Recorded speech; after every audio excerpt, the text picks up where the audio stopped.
we know that cash is king. It always has been king.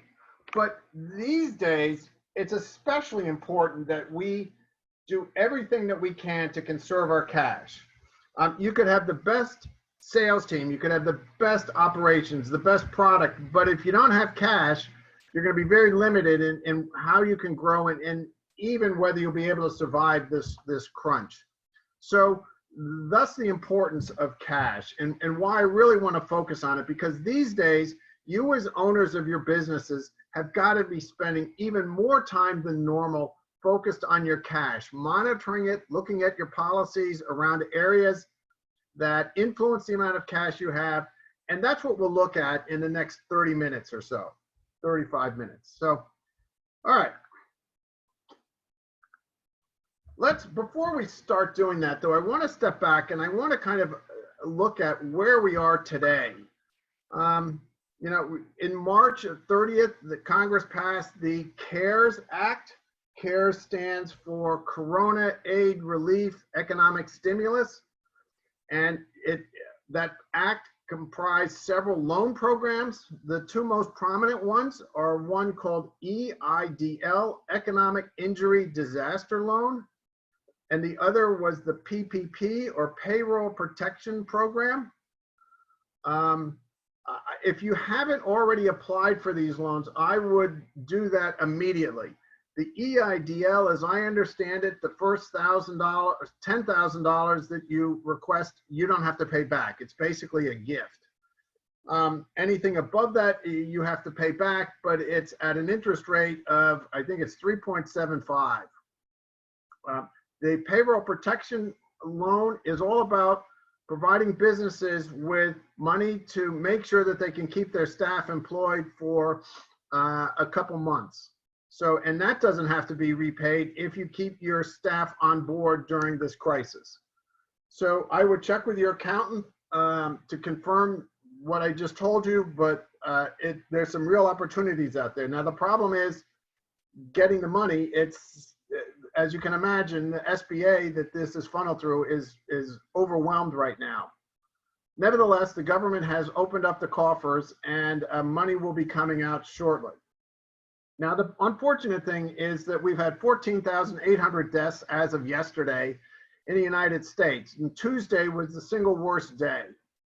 So horrible news there. But the good news is that the University of Washington in its modeling is now projecting a lower death rate than was originally estimated even last week. Last week, if you recall, they were estimating anywhere from 100,000 to 250,000 fatalities in the United States. University of Washington now is estimating it to be closer to 82,000. So it's still a huge number. And hopefully none of us will be part of that number, but it's a little bit encouraging in that it's not as severe as we were anticipating last week. Now, obviously that's subject to some assumptions that University of Washington made. And one of those assumptions is that the social distancing policies will stay in place. And if they do stay in place, Washington is estimating that by the first week in June, the daily death count will be down to 60. So it's unfortunate that anybody has to be impacted by this virus, but 60 is a far cry from what we're seeing today. So the good news is that it doesn't appear as though it's going to be a long-term issue. Again, it's subject to a lot of assumptions that Washington is making. Now, if those assumptions are validated by the fact that Italy and Spain, who were hotspots even last week, appear to have reached their peak, are in fact beginning to slide. So that's great news. Let's see.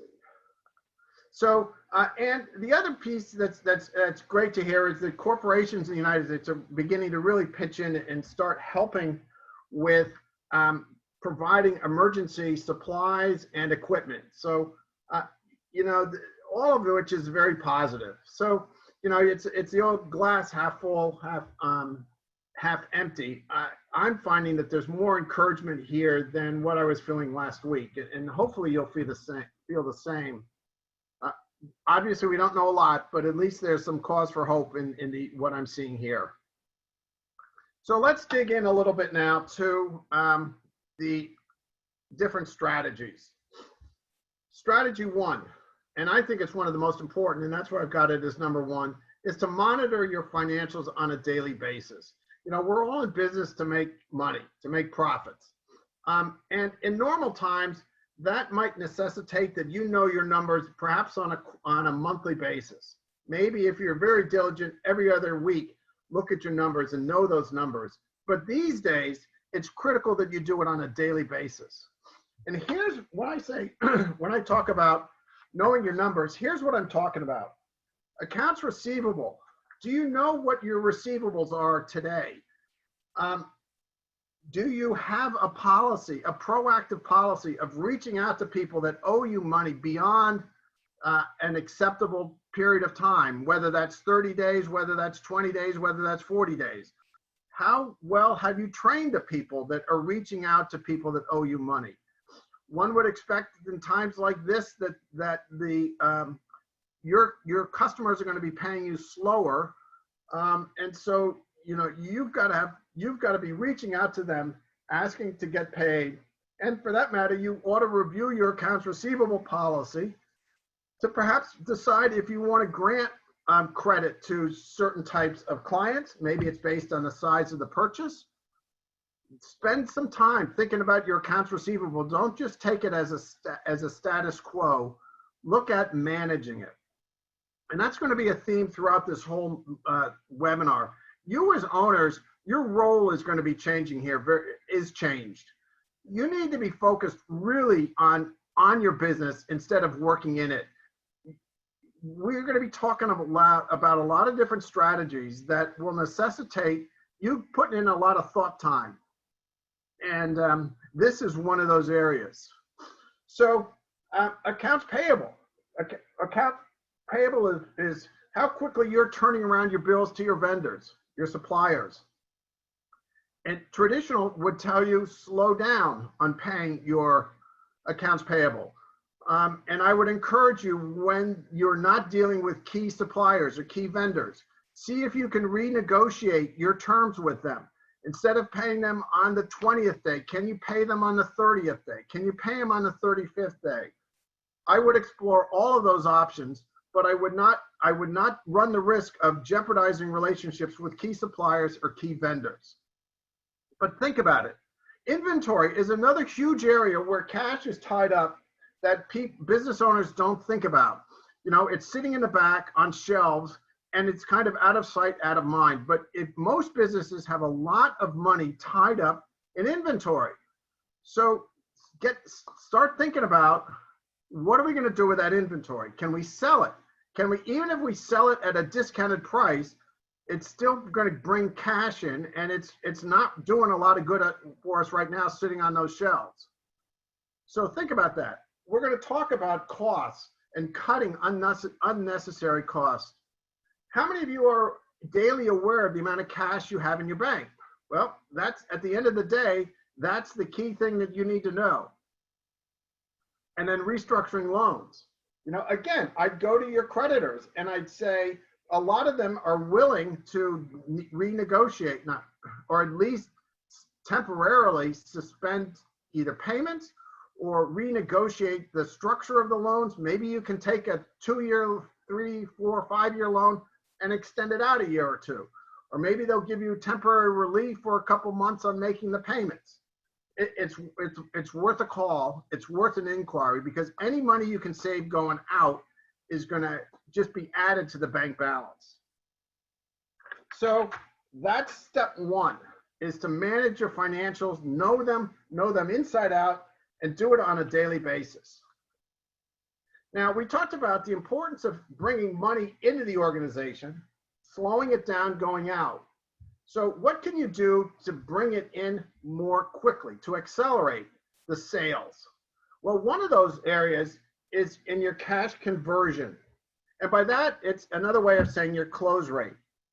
So what are you and your salespeople doing to increase your close rate these days? Obviously, the more you can, the better your close rate, the more sales you're going to make, the more money you're going to have coming in the door. you know, the way we're going to get out of this is by selling our way out of this situation, not necessarily solely by cutting expenses. There's only so many expenses you can cut. Sales, on the other hand, has an unlimited upside. And that's where you need to be focusing. You need to be focusing on what can I do and my sales team do to increase our sales. And here's some ideas. One is to look at your target market. You know, the market has changed dramatically in the last 4 or 5 weeks. What might have been a good target market for you 2 months ago may not be a good target market for you today. And there are businesses out there that are booming. I had 2 conversations with clients on Tuesday, and both of them told me that they had the best March they've ever had. So there are businesses out there that are doing very well, while others businesses are not doing well at all, and some that are kind of holding their own. If you're in one of those that's not doing so well, I would suggest you look at, maybe we need to change who we're marketing to. And I would do that by thinking about what areas your team is really strong in. And think about, you know, we're really good at this. We haven't traditionally marketed to that target market, but they look like they're doing pretty well. Maybe we ought to start marketing to that market. I tighten up your sales process. The sales process is, you know, this is how we make our sale. We get the phone call in, and we take step 1, and we take step 2, and we take steps 3 and 4 and 5. And it's all done with the idea that you are increasing the likelihood of making the sale.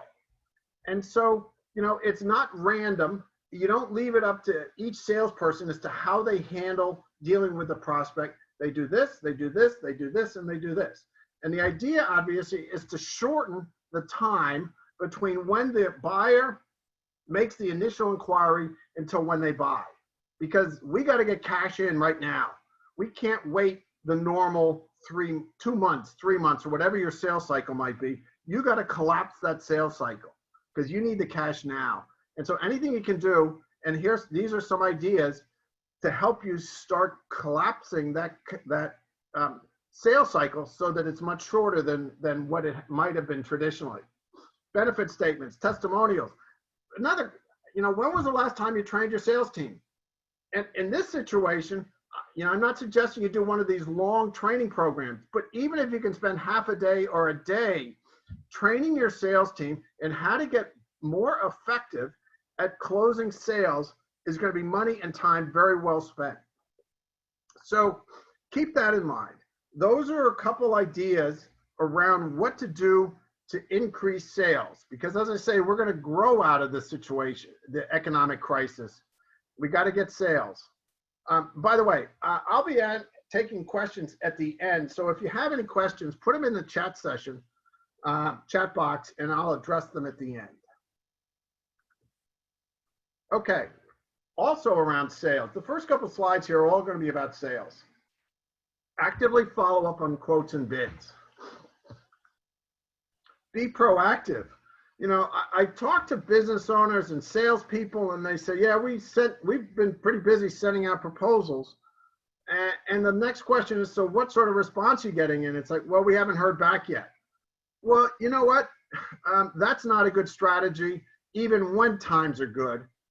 And it's certainly not a good strategy these days. These days, you have to be proactive, and you have to be following up on every bid, every quote, every proposal that you send out there, and not waiting 3 or 4 weeks for the buyer to call you back.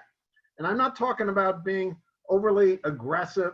I'm not talking about being the old Joe Azuzu, the sleazy salesperson, but I am talking about being professionally persistent. You know, ask for follow-up. Hey, did you have any questions on that proposal I sent you? What's your timeline?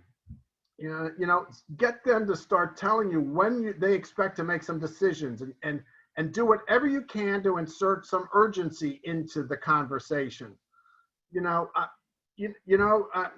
We're right now with this situation, our business has dropped off a little bit. So we've got a lot of availability to work on that bathroom redesign that you're interested in.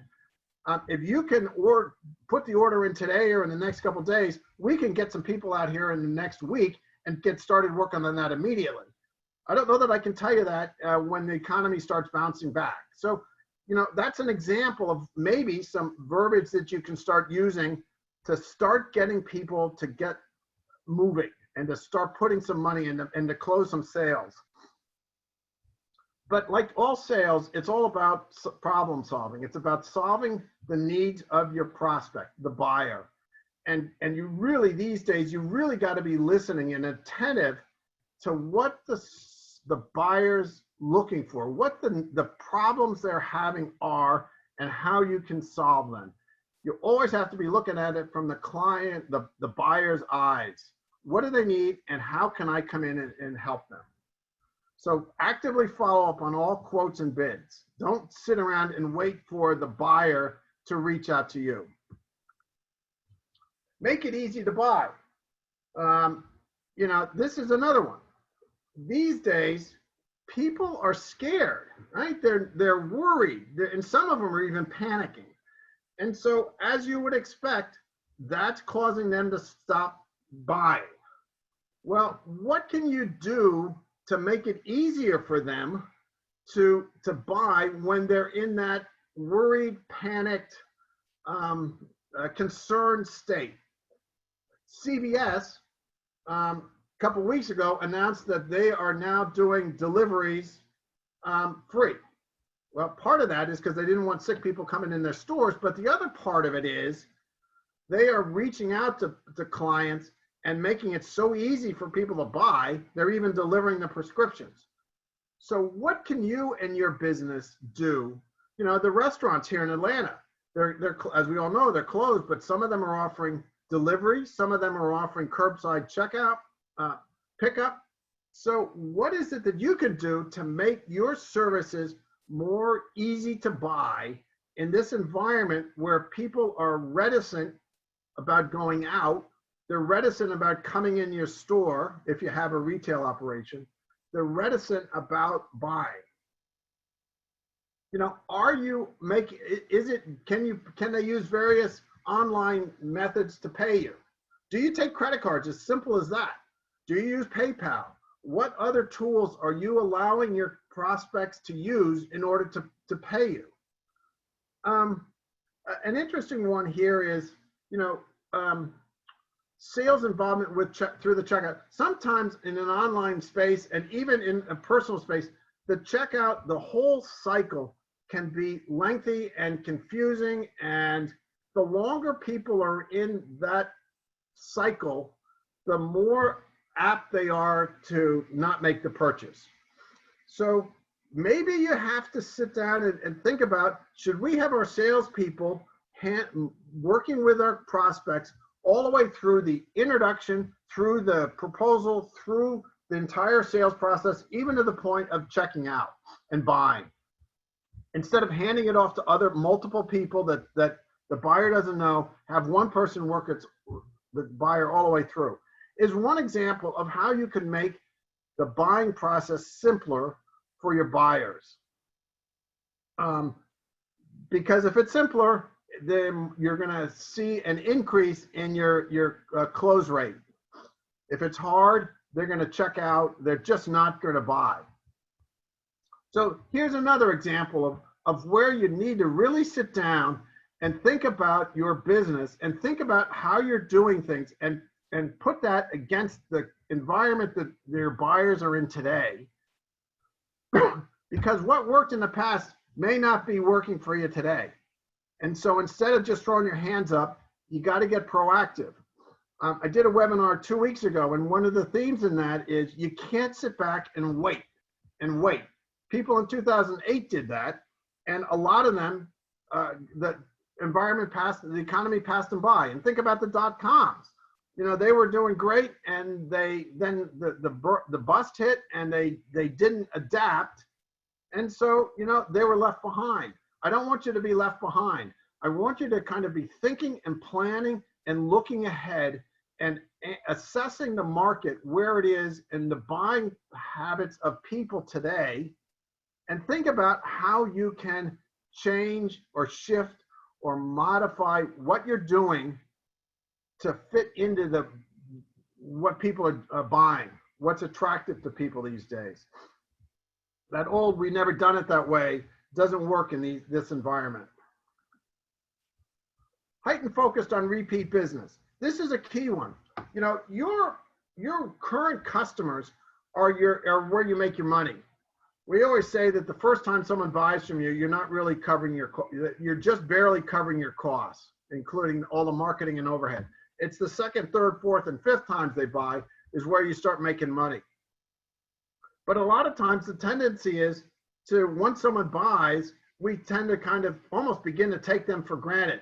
Oh, they're an existing customer, and I move on trying to find more clients. In this environment, you cannot afford to lose any of your repeat clients, and especially those clients that are contributing 80% of your profits. You know, it's the old 80-20 rule. 20% of your client base is probably contributing 80% of your profits. So the first question is, do you know who those 20% are? And if you do know who those 20% are, or when you figure out who those 20% are, then you got to start setting up some policies and some ways to communicate with them to make sure that they know how much you appreciate them, and you cater to them, and you almost love them because they're kind of the linchpins of your business. You can't afford to lose those people. You got to keep them at all costs. And so you have to communicate with those people. You got to communicate with all your clients, but especially those top 20%. They've got to know what your plans are, what's happening in your business, what are your plans to address that, and where do you see things going? Because just like employees are worried about whether they're going to keep a job, your customers are worried about whether you're going to be around in order for them to continue buying from you. So you got to communicate them. You got to keep them top of mind for you and your team, but you also got to make sure that you are top of mind with them. So you got to keep it all costs. And, you know, you can even create some deals for them. You know, you've been a great client for ours, and as our way of saying thanks, how about buying 6 months supply in advance, and we'll knock the price down a little bit. We'll do it just for you because you're such a good client. If you can do that, that's great. I mean, anytime you can get money in up front, especially these days, that's kudos to you. But I would do anything I could to think about what can I do to make my business stickier to those at least the 20% that are critical to the success of my business. Maybe, you know, a rebooking strategy. This is like a great example is where the barber, the salon owner, after your appointment, they ask you, should we book your next appointment? Yeah, sure, why not? And if I can, we'll hold it for you, but we need you to pay now. If you can get away with that, that'd be great. But whatever you can do, keep people coming back, because that's where you're going to make your money.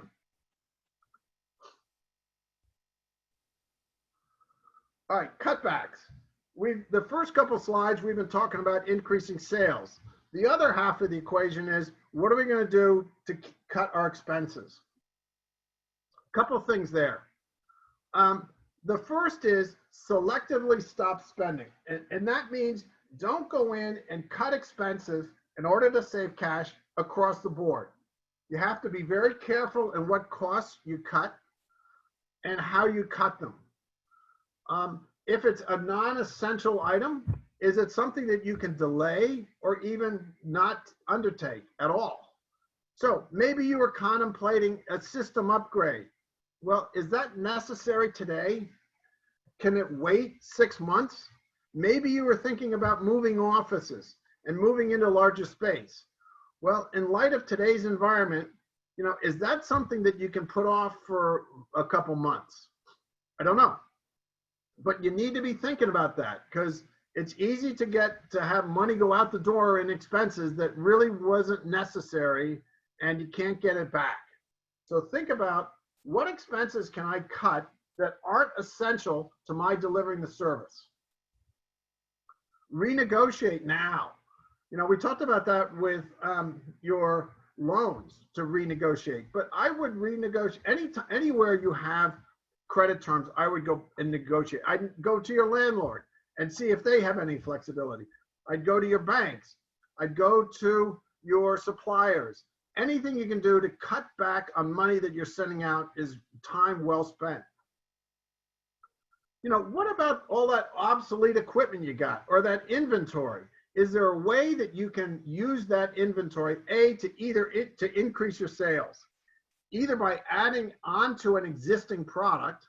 So maybe, you know, hey, you know, I know you want to buy product A, but because you've been such a good client, I'd love to give you 2 of these things we have in the back as no additional cost, as an incentive for you to buy now.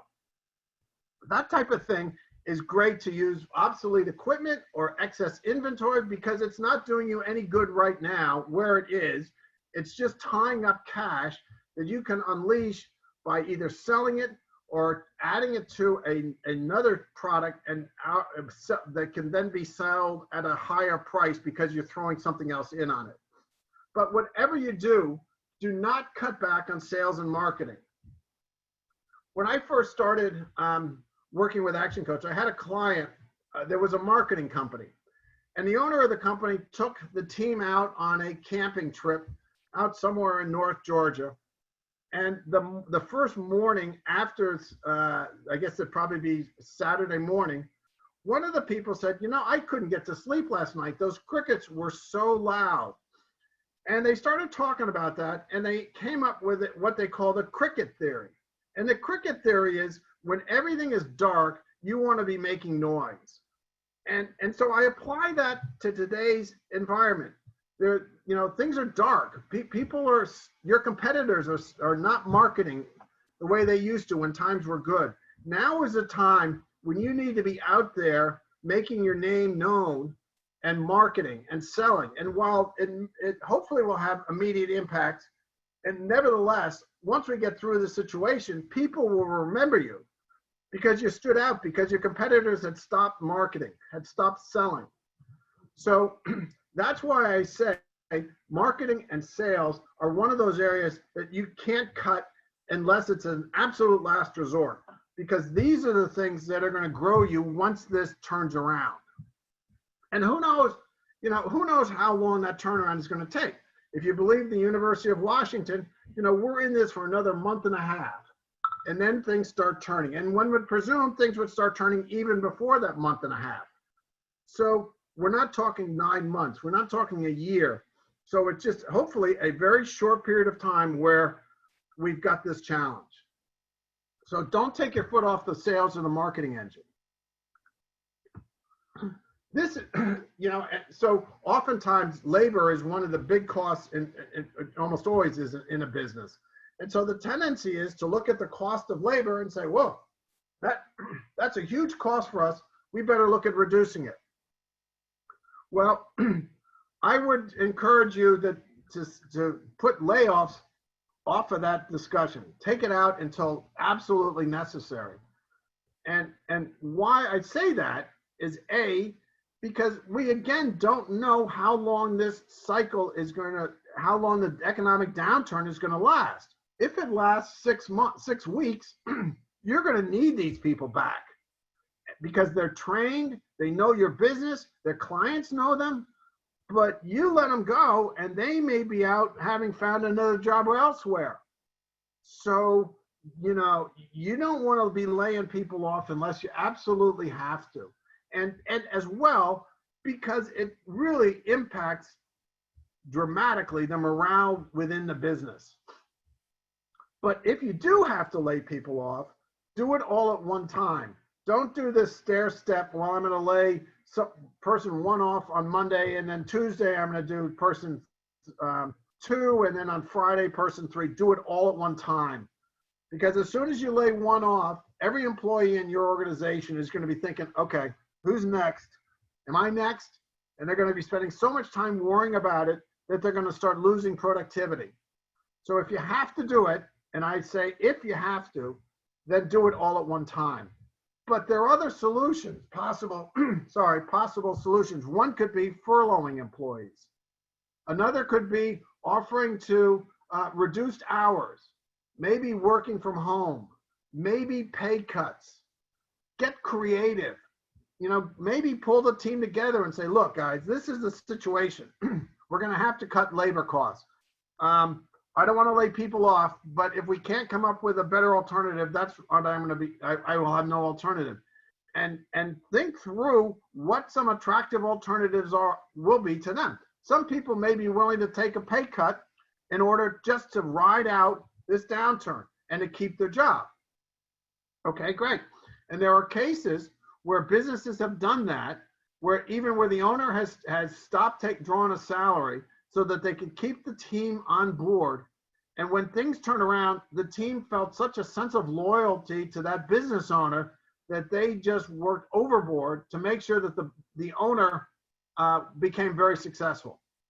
So it's a powerful incentive if you can keep people on board by any means. So again, you got to get creative. But if it comes to it, and it has come to it in some cases, then you have no option but to lay people off. But if you do, just do it all at one time. Don't try to stage it or tier it. Think outside the box. So I've been talking with my clients recently about, a term that's becoming very popular is pivot. Just because something worked in the past, even 6 weeks ago, doesn't mean it's going to be working now. And what you didn't think about 3 or 4 weeks ago might be the perfect strategy to be using today. So let's take an example, maybe the tent companies. They may have never marketed to hospitals or to stadiums. Well, now with all of this, the overflow of beds needed in hospitals are starting to use some outdoor spaces. Well, they need tents. Well, okay, so there's a market that we could be looking at. I've got a client who's in the infection prevention market. That's an obvious one. He was a small piece of his business up until the coronavirus. Now it's a huge source of his business. He's pivoted. Instead of selling product A, he's now selling infection control things, sprayers and supplies and foggers and UV stuff. So restaurants, they had the legs knocked out of them when they were closed, but some of them have pivoted very successfully so that they're still able to keep providing food to buyers because they're offering curbside checkout, because they're doing home delivery stuff. So think about your business. Think about what are the strengths that you and your team possess that you could take and move over to this other industry. I don't mean physically move, but in order to help the other industry that's doing well. And for that matter, think about those industries these days that are doing very well. There's some obvious ones. The whole hand sanitizer markets, so think about what those industries are.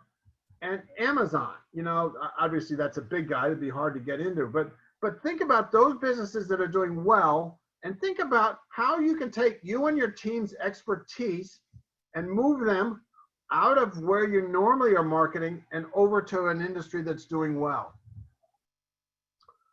And so, another example is maybe you take your team that used to be in sales and you shift them a little bit to be more focused on service. Because again, we don't want to lose our top clients. So we're going to go over backwards to service our clients. We're going to raise the bar far beyond what they expected in order to keep them. So maybe that's the shift that you go through. But think about how can you use your talent. If salespeople are not as busy as they were, we'll use them in some other way that will add value to your repeat clients. So you really got to think outside the box on this one. Immediately apply for loans. We don't know how long this is going to last, but it doesn't hurt to have standby credit available in the event you need it.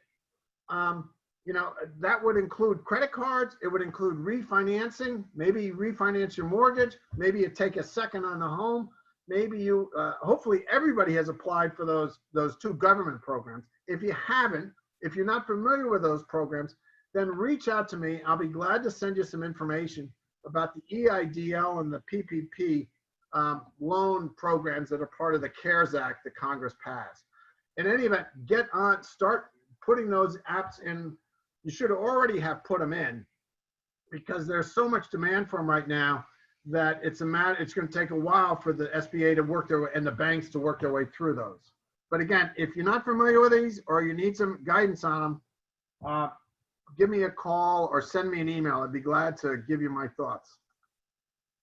Communicate. Excuse me. 2 weeks ago, this was my #1 topic in a webinar I had about how to offset the impact of the coronavirus. Communicate. And I talked then about it's communicating with your clients, it's communicating with your team, it's communicating with your suppliers, it's communicating with your network. You know, you've got, especially with your team, you've got to have your team, if you follow and start acting on the strategies that we've talked about, you're going to be trying a lot of different things to try to figure out what works, because we're in an environment now we've never been in before. And so you may not come up with the right answer on week 1, but try pivot and do something else on week 2 or day 2. And you've got to make sure that your team is in lockstep with you. You've got to meet with them on a daily basis to say, hey, we pivoted here. What impact are we seeing? Are we seeing any impact? Yes or no? If no, well, why do you suppose that is? Well, maybe if we did this and pivot to, maybe that would help. And so, it's a series of adjustments to try to figure out where you need to be marketing and what's the message that resonates with clients. But that requires that you have clear priorities. It requires that you have set direction. It requires that you ensure that the entire team is aware of what you want from them and where the business is going. And let alone the fact they need to be reassured that you're being positive and you are taking the charge in this situation and you're going to see this thing through. If you're one of those people that's on the negative side, your employees are going to read that, and that their apprehension about, oh my God, am I going to lose my job here any day, is going to go through the roof. And when that happens, that starts impacting their working relationships with people on the team. It impacts their productivity. It might even impact how they deal with prospects and clients. So don't go down that negative slope. Stay positive, and it's hard to do many times, but you of anybody have got to be the cheerleader for positivity in your organization. Set directions and set focus, and communicate daily with your team to let them know this is what we're doing. Here are the results we saw. They're good. They're not at what we expected, so let's make a little change. Heightened focus on referrals. This is one of those areas where you talk about accelerating sales. A referral is far easier to close than any other type of prospect that comes in, because the referral is carrying with them the recommendation of a client of yours. So they're 80% of the way sold. So, but yet most businesses I find aren't aggressive in seeking out referrals. And whether that's because they feel that it's salesy, maybe it's they don't know how to act, maybe it's, well, you know what, we shouldn't have to ask for referrals. People will give them to us based on our service. Whatever the reason, they don't ask for them. And when they don't ask for them, they don't materialize. I mean, you'll get some referrals because people are thinking about you, but these days, you've got to ramp up your referral program. You've got to really be aggressive. And I don't mean, again, it's not one of those overly aggressive, but it's professionally persistent in asking for, so what other businesses do you know that could use the services that we offer? And ask for that. You got to figure out, formalize a referral program. When are you going to ask? Where in working with your clients? Is it as soon as they buy? That they should be pretty excited about working with you when they first buy, Or maybe is it after a first big win with them? So get clear on when are you going to ask for referrals. And the second piece of this is you don't want referrals from all of your clients, because undoubtedly, if you're like most businesses, you have A, B, C, and D clients. D are the clients that you want to get rid of. C are the ones that are kind of marginally valuable. And so you don't want referrals coming from C and D clients, because they probably are going to be referring into you more C and D type of clients. You want to get referrals from A and B type of clients. So you got to identify who those are and then go about asking them for referrals. And you know, you got to train your team on how to ask for them. There's certain ways to ask for referrals. So think through that. Again, I come back to this. You're going to be spending, in order to get through this, you've got to spend a whole lot more time thinking about all of these things that we're talking about around cash flow. You can't put your head down and be doing the work of the business and be neglecting these strategies, because things are going to start passing you by. So, and then the last comment I would have, and kind of wrap this up, is that there's so much negativity out there these days. It's so easy to get caught up in all the negativity. And as I said earlier, you've got to be the champion of positivity in your organization. If you're negative, people are going to pick up on that, not just your team, but the customers, your vendors, and it's not a good picture. I would also, to stay positive, I would suggest that you get into a ritual around, you know, what are the 2 or 3 things that you can do every day to keep yourself positive? And today people need compassion. You know, they need kindness. It's always good practice as a business owner to treat clients and prospects and your team members with kindness and compassion. But it's especially important now, because you just don't know when that's going to come back and be a positive for you. And these days, with there being so much negativity, people really want people to be compassionate to them and to be kind. And if you can, and when you do, you will stand out. I saw this the other day. It said, COVID-19, replace COVID-19 with kindness 20. Well, that kind of summarizes that whole thought. You know, we'll get through this, and how we get through it is by, you know, appreciating people, being compassionate, and doing everything we can to stay positive. So in closing, I would suggest that one of the things I'd like you to do coming out of this webinar is to think about 2 things. One, are looking at your costs and go through all of your costs and identify those cost elements that are not necessary, that can be delayed or put off entirely. And once identified, start thinking about what is it going to take for me to delay that? On the second side, look at your sales strategies. What worked in the past may not be working now. And what can you do to adjust your sales processes, your sales strategies, to reflect the fact that your buyers have changed dramatically in the last 4 weeks? They're in a completely different state of mind. And what would have worked 6 weeks ago from a sales standpoint may not be working now. And if it's not working now, you got to figure out ways to get it to work so that you can keep bringing cash into the organization. All right. In closing, you know, this is the sort of stuff I work with owners on. So if you have a coach, I would get with your coach and make a plan for what you're going to do over the next 2 or 3 weeks in order to implement some of these strategies, in order to look at, you know, your costs, in order to help you think through, is a pivot necessary? I also offer to sit with any business owner for 90 minutes and just talk through strategies that we've discussed, or others. There are lots of other cash flow strategies and some of which are on the mind map that hopefully you downloaded when you registered. But I would offer, you know, I'd offer to sit with anybody on this phone call for 90 minutes and just talk through this as a follow-up. I'd love for you to list 5 ideas you can put into action today. So as you think about this, the comments and the strategies we talked about, what are the 4 or 5 that you think you want to look at putting into place in your organization? And think through those. Take action today, because you've got to be proactive, and you've got to address issues that are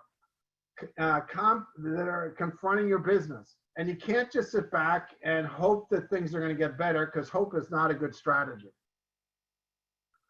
All right, so now it's Q&A time. So let's see if we've got any questions. Okay, so I have one that says, you mentioned a sales process. I'm not familiar with what that is. Well, a sales process is a step-by-step approach that your salespeople consistently follow when dealing with prospects. So let's say you're a home remodeler. The phone call comes in, and typically the phone call comes in and you book an appointment that might be a week out. And so a week goes by between when you talk to the prospect and when you knock on the door to meet with them. Well, what if you immediately after that phone call sent them an email that had, hey, enjoyed talking with you today, and I look forward to meeting you on X date. I've attached some testimonials about us, or I've attached some information about us, or I've attached my magic story. And then another day or two comes by, and it goes by, and you say, hey, you know what? I'm just confirming, I'll see you on this date at this time. And here's something that testimonial recently got in that I thought you might appreciate. The idea being, when you get to knock on their door, they are now well aware of who you are, and you've immediately differentiated yourself from all the other home remodelers who take the call, set up the appointment, and then don't do anything between the time the meeting is booked and the knocking on the door. So, and then from once you meet with them, what happens next and next and next? And the whole idea is that you need to have a step-by-step process that's followed every single time. And if you need to tweak it, you tweak it to increase the results, but everybody follows it. So thanks for that question. Yeah, there's a question came up about those government loan programs. There's the EIDL and the PPP loan programs. There's talk that they can't be used together, and that's absolutely true. You cannot use both types of loans, for example, for payroll. You have to use maybe one you use for working capital issues and the other you use for payroll. The government doesn't want you stacking 2 loans on top of one another for the same purpose. So that's it. All right, well, that seems to, let's see. How do you go about asking for rent reduction?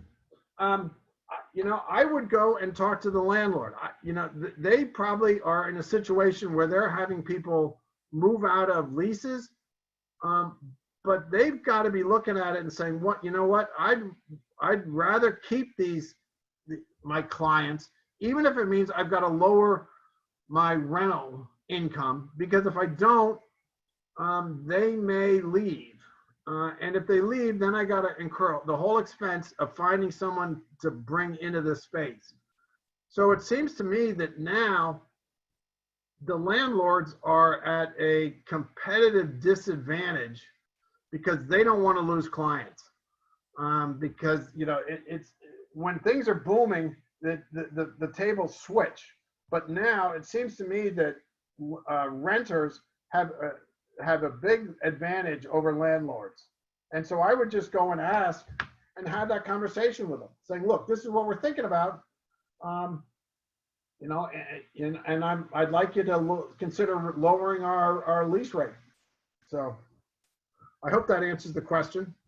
Well, Jeff, Mike, I guess the follow-up to that is, would you position it, like, my situation, would I position it as we're not really able to use the office, and so we're looking for a reduction to help us manage our cash flow?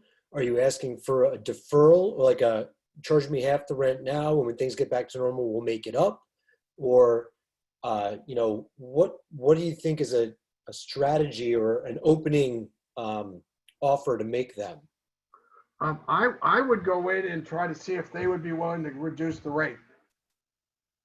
Okay. You know, and then my fallback position would be, okay, well, look, things, we're getting squeezed on our end just like you are, but if you could give us a break of a couple months, that would help me get through this period of time, and I can go back to paying you then the normal rate if that's what you want. It would be my fallback position. But I would not hesitate to have that conversation, Okay. especially now because they're feeling it. Okay, thanks. Pleasure. Okay, anybody else with questions?